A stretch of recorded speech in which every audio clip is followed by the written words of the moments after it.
আজকের আলোকে আলোচনা পেশ করার জন্য বিনীত অনুরোধ করছি।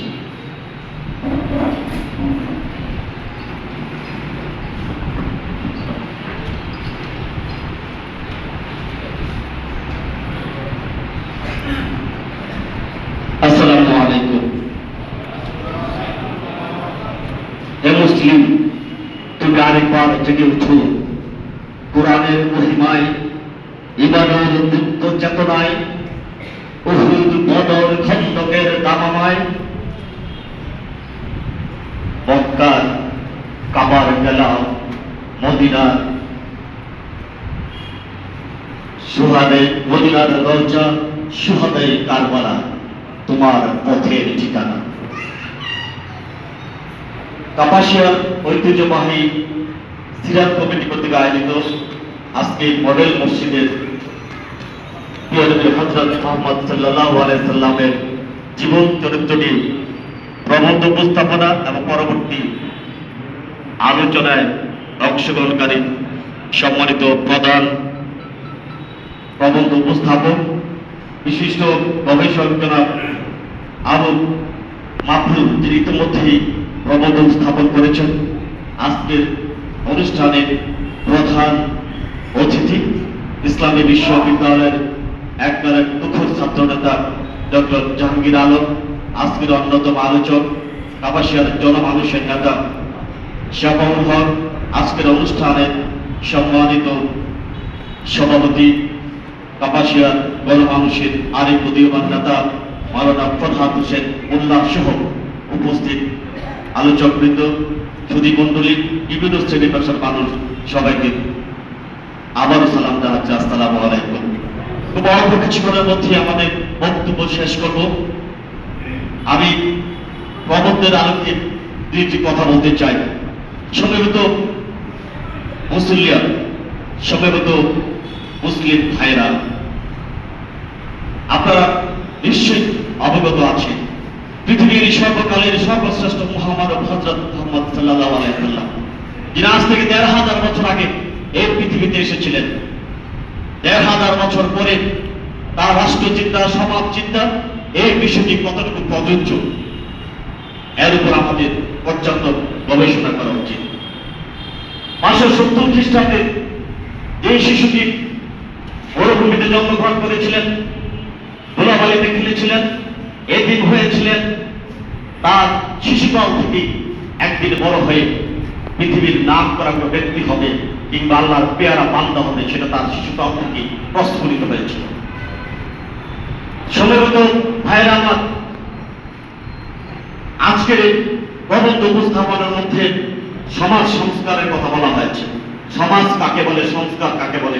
সংস্কার হচ্ছে এক অবস্থা থেকে আরেক অবস্থায় রূপান্তর, পুরাতন অবস্থা থেকে নতুন অবস্থায় রূপান্তর, ইতিবাচক হিসাবে রূপান্তর।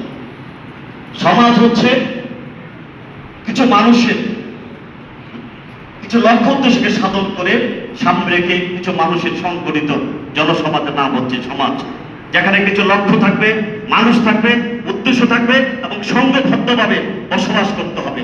সমাজ হতে হলে মানুষ লাগবে, সমাজ হতে হলে ভূখণ্ড লাগবে, সমাজ হতে হলে লক্ষ্য উদ্দেশ্য লাগবে, সমাজ হতে হলে সংঘবদ্ধভাবে বসবাস করতে হবে, তাহলে সেটা সমাজ হবে। রাষ্ট্র বড় না সমাজ বড়। পরিবার সম্প্রসারিত হয়ে গোত্রের সৃষ্টি হয়েছে, গোত্রের সম্প্রসারিত হয়ে সমাজের সৃষ্টি হয়েছে। সমাজের অনেকগুলি প্রতিষ্ঠান আছে, এর মধ্যে রাষ্ট্র হচ্ছে রাজনৈতিক প্রতিষ্ঠান। সমাজ বড় না রাষ্ট্র বড়? সমাজ বিশ্বব্যাপী হতে পারে, রাষ্ট্র নির্দিষ্ট ভূখণ্ডের মধ্যে আবদ্ধ। রাষ্ট্র ছোট, সমাজ অনেক বড়। রাষ্ট্র নির্দিষ্ট ভূখণ্ড আছে, ভ্যাটিকান সিটি পৃথিবীর সবচেয়ে ছোট রাষ্ট্র, বাংলাদেশও ছোট রাষ্ট্র, কানাডা অনেক বড় রাষ্ট্র, রাশিয়া অনেক বড় রাষ্ট্র।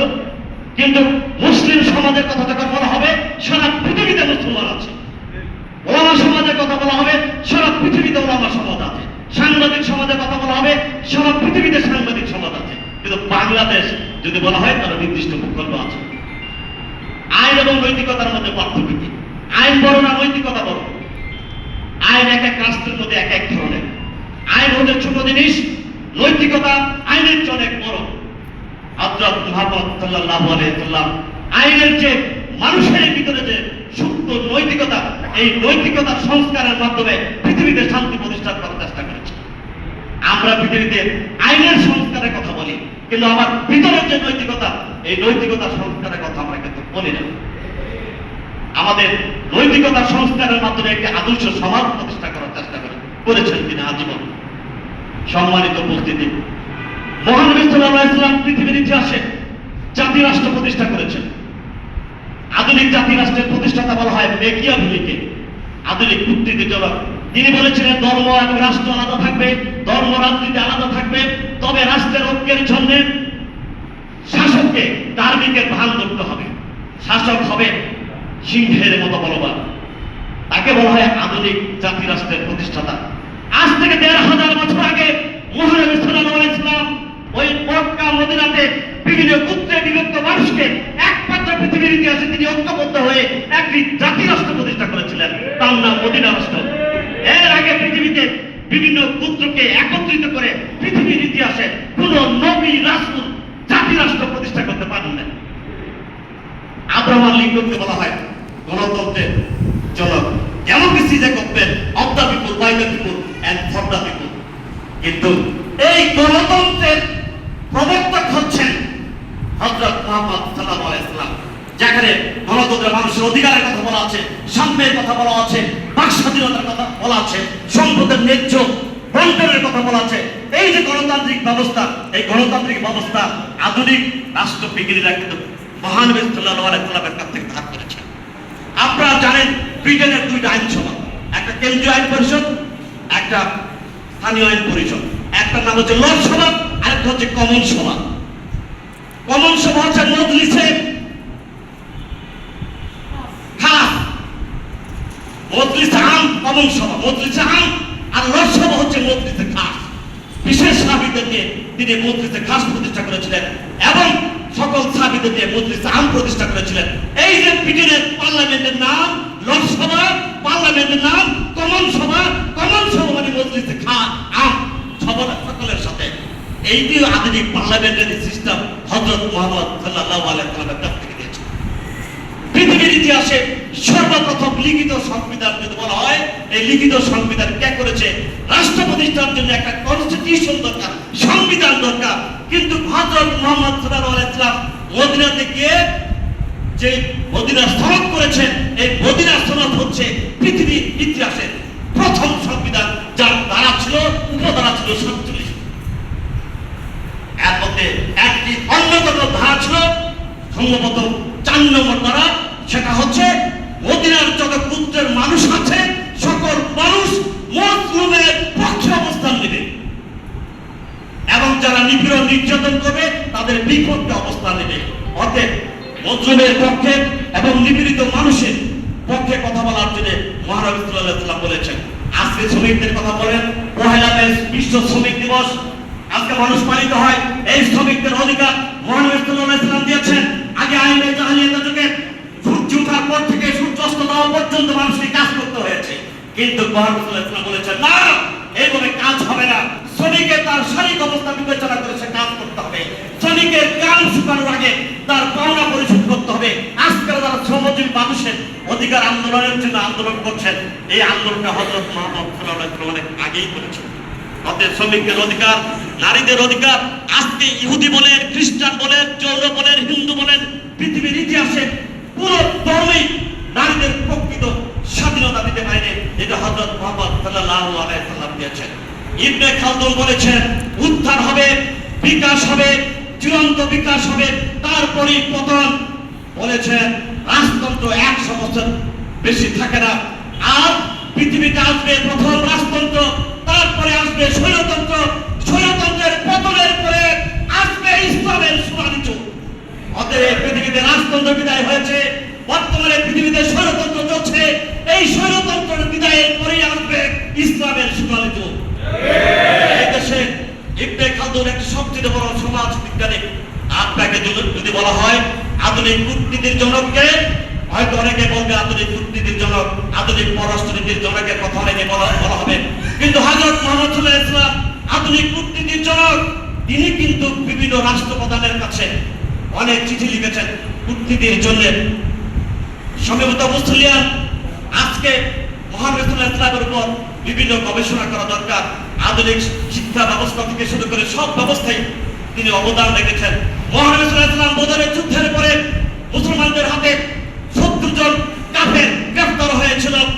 সেখানে মুহাম্মদ সাল্লাল্লাহু আলাইহি ওয়াসাল্লাম বলেছেন, এই 70 জন কাফেরকে আমরা অবশ্যই মুক্তি দেব।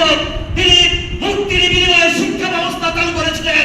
পৃথিবীর ইতিহাসে খাদ্যের বিনিময়ে শিক্ষা হতে পারে, উপবৃত্তির বিনিময়ে শিক্ষা হতে পারে, কিন্তু শিক্ষার বিনিময়ে বন্দী মুক্তি একমাত্র মুহাম্মদ সাল্লাল্লাহু আলাইহি ওয়াসাল্লাম করেছিলেন। বদরের যুদ্ধে ওই 70 জন সাহাবীকে বলেছে, তোমরা যেদিন মুসলিম 10 জন মুসলমানকে তোমরা শিক্ষিত করতে পারবে, সেদিন তোমরা মুক্তি পাবে। অতএব পৃথিবীর ইতিহাসে এর চেয়ে শিক্ষা ক্ষেত্রে গুরুত্বপূর্ণ ভূমিকা পালন করার কোনো দ্বিতীয় ব্যক্তি নাই। সম্মানিত মুসলিম, সময় কম, ভাইরা সময় কম, পরবর্তী সময় যদি সুযোগ থাকে আমি আমাদের বক্তব্য রাখার চেষ্টা করবো। পরিশেষে বলতে চাই, 1500 বছর পরে মহানবী সাল্লাল্লাহু আলাইহি ওয়াসাল্লামের আদর্শের মাধ্যমে আদর্শ সমাজ প্রতিষ্ঠা করা সম্ভব, পরিবার গঠন করা সম্ভব, পার্লামেন্টারি সিস্টেম অথবা রাষ্ট্র ব্যবস্থা গ্রহণ করা সম্ভব। পুঁজিবাদ নয়, সমাজতন্ত্র নয়, সেকুলার নয়, ইসলামী হচ্ছে বেস্ট। মহানবী সাল্লাল্লাহু আলাইহি ওয়াসাল্লাম আদর্শের মাধ্যমে বেস্ট আদর্শ রাষ্ট্র সমাজ ব্যবস্থা কায়েম করা সম্ভব। আগামী দিনে সেই পথে বাংলাদেশ হাঁটছে, সেই পথে পৃথিবী হাঁটছে, সেই প্রত্যাশা ব্যক্ত করে এখনই আমি বক্তব্য শেষ করছি। খোদা হাফেজ। বাংলাদেশ জিন্দাবাদ। নারে তাকবীর। আমার নেতা তোমার নেতা, বিশ্বনবী মুস্তাফা আমার নেতা তোমার নেতা। ধন্যবাদ জনাব আব্দুল জলিল ভাইকে তার প্রদান